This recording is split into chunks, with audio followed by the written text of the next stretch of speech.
शेख और आप देख रहे हैं आमीन मीडिया का खुशी प्रोग्राम सीधी बात। तो दोस्तों, सीधी बात में आज हमारे साथ में स्टूडियो में मौजूद हैं सत्येंद्र मिश्रा जी। सत्येंद्र मिश्रा जी जो हैं वो एक पत्रकारों का संगठन भी चलाते हैं और हिंदुस्तान की आवाज़ नाम का अखबार भी निकालते हैं। साथ ही साथ उनकी हिंदुस्तान की आवाज़ नाम की वेब चैनल भी है। तो आजकल हम जो देख रहे हैं खासकर देश में और गुजरात में पत्रकारों को लेकर हमला करने की जो वारदातें सामने आ रही है, इस बात पर हम बातचीत करेंगे सत्येंद्र मिश्रा जी से। तो मिश्रा जी, आपका स्वागत है। जी नमस्कार, धन्यवाद। मिश्रा जी, एक बात बताइए कि पिछले कुछ दिनों से हम देख रहे हैं जिस तरीके से कलोल में देखा गया कि एक पत्रकार का जो बूम था वो तोड़ा गया और उसके खिलाफ जो है वो मुकदमा भी दर्ज किया। इसी तरीके से कुछ दिनों पहले चांदोड़िया में जो है वो दिनेश भाई जो हैं जी, दिनेश भाई पर हमला किया। ये सब मामलों को लेकर आप किस नज़रिए से देखते हैं? देखिए, फिलहाल ये हमला पहली बार नहीं हुआ है और मैं पूरे हिंदुस्तान की जनता को बताना चाहता हूँ, खास करके आपके चैनल के माध्यम से, क्योंकि आप एक बहुत बढ़िया एपिसोड बनाते हैं। हर वीक आपका एक अच्छा सा एपिसोड आता है जिसके अंदर समाज के अंदर चल रही बुराइयों को लेकर आप अपनी बात को बेबाकी से रखते हैं। अब हमले की बात आपने की, तो हमला फिलहाल पहली बार नहीं हुआ है और जब आप इसके पीछे जाएंगे हमला क्यों हो रहा है, तो जैसे कि हम भ्रष्टाचार की बात करते हैं, कानून की बात करते हैं, और मेन मुद्दा क्या है आप देखिए। अब आपने कलोल की बात की, तो कलोल के अंदर ऐसा हुआ था कि जो पत्रकार थे प्रजापति जी, नाम मुझे नहीं याद है थोड़ा, जबकि मेरे मित्र हैं खास, उनको एक ऐसी सूचना मिली कि कलोल नगर पालिका के द्वारा कुछ ऐसा बजट आज पेश होने वाला है जिसके अंदर किसी अन्य कॉन्ट्रैक्टर को नहीं बताया गया है। ठीक है, और वो बजट मतलब एक कम समय में, एकदम बहुत कम समय में, और जिसको कहते हैं आनन फानन में उस बजट को पेश करके और उसको स्टैंडिंग कमेटी में ठहराव करके और सीधा कॉन्ट्रैक्ट को देना था। अब भूल क्या हुई कि वो बात पत्रकार को पता चल गई और जो पत्रकार ने मांग की कि भी मुझे इस कमेटी में आना है कवरेज करने के लिए। अच्छा, अब सच्चाई की बात करोगे तो आप दुश्मन लगोगे। जब आप उनकी फोटो खींचोगे, नेताओं के बारे में बात करोगे, उनकी आप अच्छी बातें करोगे, तो अब उनके लिए तब आप पत्रकार हैं। लेकिन आपने अगर भ्रष्टाचार के ऊपर बात की, अगर आपने उनकी कोई पोल खोलने की बात की, तो वही आपको जो रोज पत्रकार के चेहरे से देखते हैं, आपको चाय पानी नाश्ता खिलाते हैं, आपसे अच्छी बातें करते हैं, वही शख्स, वही अधिकारी, वही जिसे हम कहते हैं नौकरशाह, वो आपको आप दुश्मन की नज़र से देखेगा। और उस समय भी वही हुआ। जैसे कि आपने देखा होगा कि जब पत्रकार जो प्रजापति हैं जो मिलने जाते हैं नगर पालिका के चीफ से, बिल्कुल उनसे जब कहते हैं कि सर मुझे ये प्रोग्राम का कवरेज करना है, तो उन्होंने कहा कि मेरे पास इसकी कोई अथॉरिटी नहीं है, आप जाके प्रमुख से मिलिए। तो पत्रकार प्रमुख से मुलाकात करता है, प्रमुख कहते हैं नहीं नगर पालिका चीफ से मिलिए, तो वापस नगर पालिका के चीफ से आता है, उससे कहते हैं कि नहीं आप कवरेज नहीं कर सकते। वो पूछता है क्यों नहीं कर सकते, उसका कोई रीजन तो होना चाहिए ना, क्यों नहीं कर सकते, पत्रकार का काम है कवरेज करना। तो उन्हें गुस्सा आ गया, क्यों कि जो उनकी एक सोच थी कि भाई आज हम स्टैंडिंग कमेटी में ये काम करेंगे, उनको डर लग गया कि हमारी पोल खुल जाएगी। और वहीं से देखा आपने किस तरह से बूम को उठा के धड़ाम दे मारा और खुद का आपा खो दिया। तो ये जनरली क्या है कि अगर भ्रष्टाचार खुलने का जहाँ डर होता है वहाँ हमला हो जाता है। अच्छा, इस मामले में एक चीज़ और देखी जाए कि अधिकारी के खिलाफ जो है वो फरियाद दर्ज की, लेकिन यहाँ पर पुलिस ने उनका साथ दिया, लेकिन सामने क्रॉस फरियाद में एट्रोसिटी की फरियाद भी उन पर दाखिल की गई।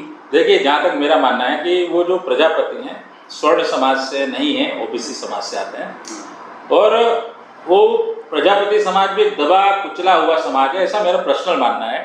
ठीक है, अगर कोई अन्य उच्च जाति के होते हैं और इस तरह का आरोप लगता है तो समझ में आता है कि भाई ठीक है, ब्राह्मण थे, ठाकुर थे, राजपूत थे, उन्होंने ऐसा बोल दिया। लेकिन आज समाज का एक दबा हुआ तबका के ऊपर अगर पत्रकार व्यवसाय में तो इसका कोई गुनाह नहीं है, अगर उसने भ्रष्टाचार के खिलाफ बोला तो उसका गुनाह नहीं, अगर उसके सोर्सेज से उसे पता चला कि भाई इस तरह का वाकया होने वाला है, उसे रोकने का उसने प्रयास किया, तो भी कोई गुनाह नहीं। लेकिन होता क्या है कि जब पत्रकार का माइक फेंका जाता है तो उसका वीडियो रिकॉर्ड हो जाता है और वहीं से पत्रकार का काम शुरू होता है और उसके बाद में वीडियो वायरल होता है, जिसको हिंदुस्तान के सभी प्रमुख चैनल ने अपने जगह दिया, स्थान दिया और उसको बढ़ चढ़कर दिखाया। लेकिन होता क्या है कि जैसे ही मीडिया का दबाव आया उनके ऊपर, तो कभी भी आपने देखा होगा मजहबी पत्रकार को हमेशा एक ही चीज़ से डर लगता है, पुलिस से। और जैसे कि लोग कहते हैं कि सबसे बड़ा दादा, लेकिन मैं नहीं कहूँगा कौन है, ठीक है।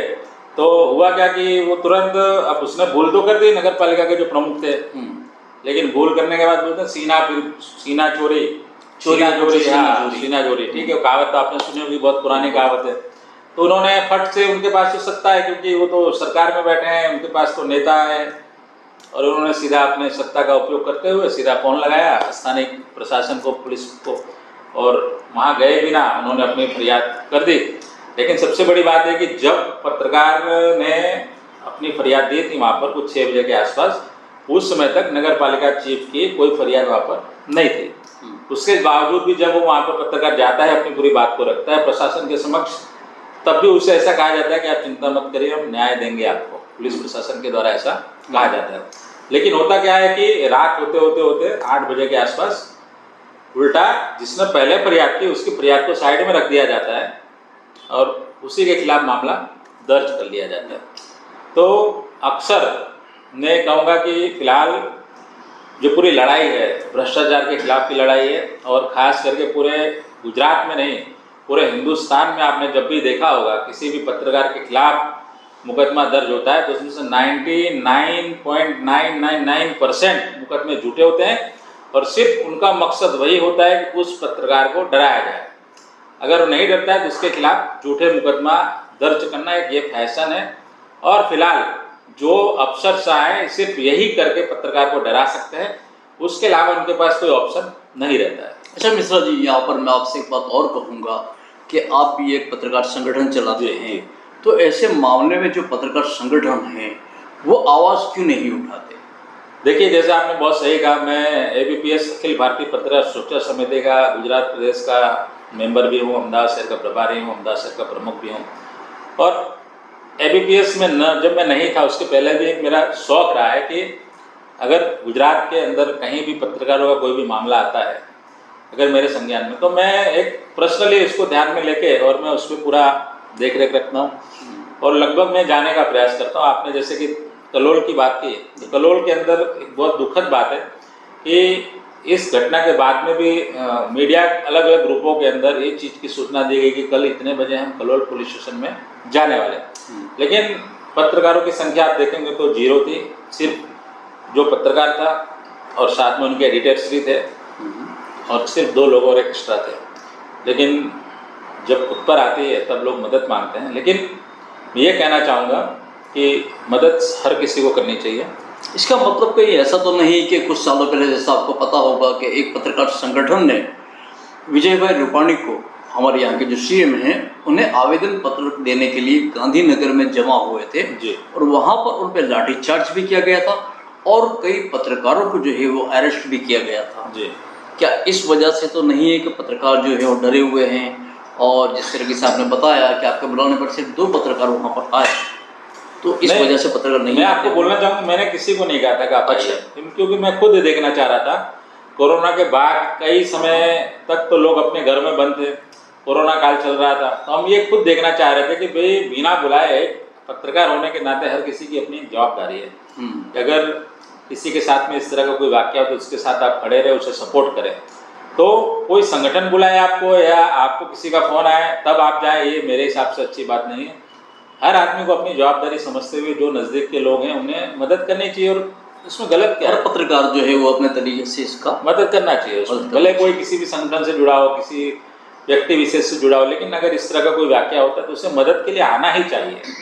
कि मेरे कहने का मतलब मिश्रा जी यहाँ पर ये है कि जो संगठन है वो अपने इस तरीके से कोई डिमांड क्यों नहीं रखते? आप तो पूरे देश भर में घूमे हुए हो, खासकर देखा कि आप हिंदी भाषी हैं और देश भर में घूमते रहते हैं, वहाँ के जो पत्रकार हैं उनसे भी मिलते रहते हैं जी। तो आपको पता होगा कि वहाँ की पत्रकारिता और गुजरात की पत्रकारिता में काफ़ी फ़र्क है जी। वहाँ कुछ भी जब होता है तो पत्रकार जो है वो अपनी आवाज़ उठाते हैं और अपना जो हक है वो लेकर रहते हैं, लेकिन हमारे यहाँ पर देखा जाए तो ये चीज़ नहीं है। अब देखिए, मैं फिर पॉलिटिक्स वाली बात हो जाएगी। लास्ट गुजरात की आप बात करेंगे, गुजरात के अंदर विरोध करना लगभग लोग भूल चुके हैं, ऐसा हम कहेंगे चलेगा। क्योंकि जैसे ना कहते हैं कि एक आदत सी पड़ गई है लोगों को, अगर आपके साथ अन्याय होता है फिर भी आप कुछ नहीं बोलेंगे, आपको लगता है कि हम ऐसा करके शायद फंस सकते हैं, और यही एक सोच लोगों के दिमाग में बैठ गई है। और लास्ट जान ही रहे कि कितने सालों से यहाँ पर किसकी सरकार है, तो लगभग, और नई पीढ़ी के लोग तो खास आज 25 साल से यहाँ सरकार है किसी भी हमारे भारतीय जनता पार्टी की। हमारे मोदी जी थे तब तक यहाँ शासन बहुत बढ़िया चलता था, लेकिन आज मोदी जी के जाने के बाद दिल्ली जब से गए तब से आप यहाँ पे देखोगे तो ज़्यादा अक्सर जो मामले आते हैं, खास करके गुजरात के अंदर, मेरा ऐसा पर्सनल मानना है कि यहाँ पर अफसरशाही चल रही है। अच्छा, अफसरशाही का मतलब ये होता है कि सरकार का एक जो होना चाहिए कंट्रोल, वो मेरे हिसाब से इतना नहीं है। क्योंकि अगर कंट्रोल होता, कई बार ऐसा देखा जाता है कि जैसे हम इस प्रजापति के मामले में हमने डीसीपी ऑफिस में मुलाकात की, फिर डीजी ऑफिस में मुलाकात की हमने डीजी साहब से मिलने का भी प्रयास किया, लेकिन वो नहीं मिल पाया। लेकिन उनके जो पीए थे उनसे हमारी मुलाकात हुई। यानी पीए मतलब वहाँ पर जो कंट्रोल रूम होता है, वहाँ पे एक आईपीएस रैंक के अधिकारी बैठते हैं जो डीजी साहब के पास में आने वाले लोगों से मिलके उनकी बात को सुनते हैं। उन्होंने भी हमें भरोसा दिया था कि भाई हम आपकी बात को रखेंगे, और ये जो फरियाद है अगर इसमें कुछ भी गलत होगा तो हम स्थानीय पीआई के खिलाफ में एक्शन लेंगे। लेकिन आज तक मुझे तो नहीं लग रहा है कि उस पुलिस इंस्पेक्टर के खिलाफ में कोई एक्शन लिया गया हो या ऐसा कोई मामला आया। हुआ क्या कि कानूनी तौर से उस प्रजापति को जमानत लेनी पड़ी, और जमानत उनको मिल गई। वहाँ के स्थानीय डीसीपी साहब के अंडर में पूरा मामला था तपास, तो उन्होंने उन्हें जमानत दी कानूनी तौर पर। लेकिन जो आवेदन पत्र दिया उसका क्या हुआ, उसका कोई मतलब ही नहीं निकला। अदालत कुछ उसका कोई असर ही नहीं हुआ। उसका कोई असर ही नहीं हुआ। अच्छा मिश्रा जी, मैं आपसे खासकर एक बात और पूछना चाहूँगा यहाँ पर कि जो बड़ी चैनल हैं जिसे गोदी मीडिया आजकल लोग जान रहे हैं जिस नाम से, बड़े अखबार हैं, उनमें जो समाचार जो दिखाए जा रहे हैं, जो खबरें जो दिखाई जा रही है, वो कितने प्रतिशत सही होती है? अब देखिए, गोदी मीडिया हम नहीं कह सकते, ये शब्द गलत है। मैं उसका कारण बता रहा हूँ आपको। वो एक प्राइवेट लिमिटेड कंपनी है, बिल्कुल, और मेरे हिसाब से पत्रकार की व्याख्या में भी नहीं आते लोग, क्योंकि ये लोग कंपनी के अंदर काम करते हैं। और कंपनी, जैसे कि आप पत्रकार हैं तो आपको अगर कहीं कुछ गलत दिख रहा है तो आप अपने हिसाब से उसको, भले आपका कोई छोटा प्लेटफॉर्म है बड़ा प्लेटफॉर्म है, आप अपनी आज़ादी यानी अपनी अभिव्यक्ति की आज़ादी जिसे कहते हैं, आप उसे रख सकते हैं। लेकिन जो बड़े चैनल में, जो बड़ी मीडिया में, बड़ी संस्थाओं में लोग काम करते हैं पत्रकार, वो एक सैलरी से काम करते हैं और उनको खबर लाना उनका काम होता है। लेकिन जब वो इतनी मेहनत से खबर को लेकर आते हैं और खबर लाने के बाद जब मीडिया हाउस में उस खबर को इनपुट पे जमा करवाते हैं, उसे चलाना न चलाना वो जिम्मेदारी वहाँ के मीडिया के जो एडिटर इन चीफ होते हैं उनकी होती है। और होता क्या है कि आज मीडिया चलाना मतलब पैसे की ज़रूरत है, और पैसा आता है कहाँ से? सरकार से, एडवर्टाइज के माध्यम से। तो कई बार ऐसा देखा गया है कि जैसे बीच में किसी भी बड़ी कंपनी को लेकर आप विरोध करते हैं तो आपका ऐड बंद हो जाएगा। तो ऐड अगर आपका बंद हो गया तो आपकी चैनल ऑटोमेटिक लटक जाएगी। बिल्कुल। अब जैसे भारत की जो सबसे बड़ी चैनल है उसका भी आपने देखा होगा कि उनके जो मेन साहब हैं वो सांसद है दिल्ली में, बिल्कुल, उनके ऊपर भी हजारों करोड़ रुपए का भ्रष्टाचार का आरोप लगा, गबन का आरोप लगा, उनसे रिकवरी की बात हुई, बहुत अलग अलग चैनलों में आया, लेकिन फिर बाद में शांत हो गया। बिल्कुल। तो ये सब चलता रहता है, वो बात करके कोई मतलब नहीं, क्योंकि सरकार को सब पता ही है, उनके पास ईडी सीडी सब कुछ है। अब उसका उपयोग उन्हें कहाँ करना है, कब करना है। अच्छा, ऐसे हालात में जो है वो वेब चैनल और जो वीकली पेपर निकाल रहे हैं जिनमें काफ़ी हद तक सच्चाई होती है, वीकली है, फोर्टनाइटली है, मंथली अखबार जो निकाल रहे हैं, उन लोगों को ऐसे हालात में किस तरीके से काम लेना चाहिए? देखिए, ऐसा सरकार की जो पॉलिसी है, मीडिया आगे बढ़े ऐसा सरकार खुद नहीं चाहती है। तो चाहे भारत सरकार हो, चाहे गुजरात सरकार हो, चाहे अन्य स्टेट की सरकार हो, यानी चौथे स्तंभ को जो है वो दबाया जाता है। चौथा स्तंभ का कहीं नाम ही नहीं है, ये तो सिर्फ मीडिया अपनी मन से चौथा स्तंभ करती है। मैंने भी एक आर्टिकल पढ़ा था, चौथा स्तंभ का कहीं कोई उल्लेख ही नहीं है। अच्छा। क्योंकि तीन ही स्तंभ है, चौथा स्तंभ जो खुद बन गया है और खुद को मानता है। अगर चौथा स्तंभ होता है तो आपने देखा होगा अभी अलग अलग जब वाकया होता है तो चाहे महिला पत्रकार हो, चाहे पुरुष पत्रकार हो, ऐसा नहीं कि छोटे पत्रकारों पे हमले होते हैं। सिविल का मामला अभी थोड़े दिन पहले सिविल के गेट पर एक महिला, मंतव्य न्यूज़ की महिला पत्रकार थी, उसने किसी को न्याय दिलाने के लिए अपनी आवाज़ वहाँ रखी, बराबर, उसके साथ भी बदसलूकी हुई। बीच में प्रतिष्ठित अखबार जिसके ऊपर छापा पड़ा था, उनकी भी एक महिला पत्रकार थी, कोई वाकया था, शायद इलेक्शन के समय की बात है, नौरंगपुरा के आसपास, वहाँ पर उनके साथ में बदसलूकी हुई। तो कहने का मतलब कि अब अफसरशाही में अफसरों को किसी का डर नहीं है। अच्छा, ऐसा मेरा मानना है पर्सनली। यानी उनको किसी न किसी का पीठ बल है। पीठ बल की बात नहीं है, अक्सर क्या होता है कि अगर आप घर के बड़े हैं और आप खुद अपने घर में ध्यान नहीं देंगे तो पूरा सिस्टम बिगड़ जाता है। और अभी तो फिलहाल प्राइवेट लिमिटेड कंपनी की तरह पूरा काम हो रहा है और हर जगह वही सिस्टम है। अभी सिर्फ एक ही चीज़ है कि देश की तरक्की के लिए पैसा चाहिए, और पैसा कहाँ से आएगा सबको पता है। अच्छा, खासकर एक बात मैं आपसे और कहना चाहूँगा कि अगर सोशल मीडिया पे आप अक्सर देखते होंगे कि पत्रकार संगठन से जुड़ने के लिए कई इश्तिहार आते रहते हैं कि आप इतने रुपये दीजिए, हमारे साथ ज्वाइंट हुइए। तो ऐसे हालात में कई पत्रकार जुड़ भी जाते हैं पैसे देकर, लेकिन नतीजे तो कुछ नहीं होता। तो इस पर आप क्या कहेंगे, क्या संदेशा देना चाहेंगे ऐसे पत्रकारों को कि जुड़ना चाहिए या नहीं? दरअसल ऐसा है कि अगर आपको अपना अस्तित्व बचाना है तो आपको जुड़ना ही पड़ेगा, चाहे आप जहाँ भी जुड़िए, किसी भी संस्था के साथ जुड़िए, किसी भी संगठन के साथ जुड़िए। क्योंकि अक्सर ये देखा गया है कि लोग, मैं पत्रकार की बात नहीं करूँगा, लेकिन लोगों के अंदर जो मानसिकता है कि जब खुद के ऊपर आती है तब वो सोचते हैं, ये मानसिकता गलत है। हमेशा ईश्वर को, खुदा को, अल्लाह को, किसी को भी साक्षी मान के ये सोचना चाहिए कि आज सामने किसी के ऊपर कष्ट है तो कष्ट हमारे ऊपर भी आ सकता है।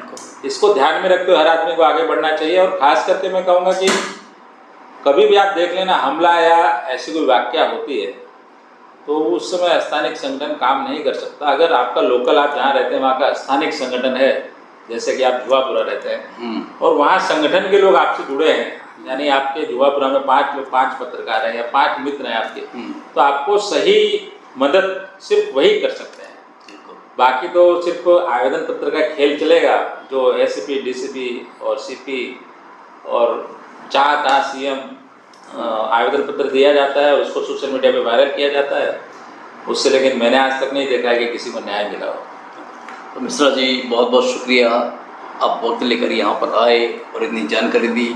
तो दोस्तों, हमारे सत्येंद्र मिश्रा जी का कहना है कि पत्रकारों को जो है यूनिटी में रहना पड़ेगा। अगर उन्हें इस तरीके के हमले से बचना है तो आवाज़ भी उठानी पड़ेगी। तो दोस्तों, मैं मज़ीद से आपसे इजाज़त चाहता हूँ, फिर मिलेंगे। अल्लाह हाफ़िज़।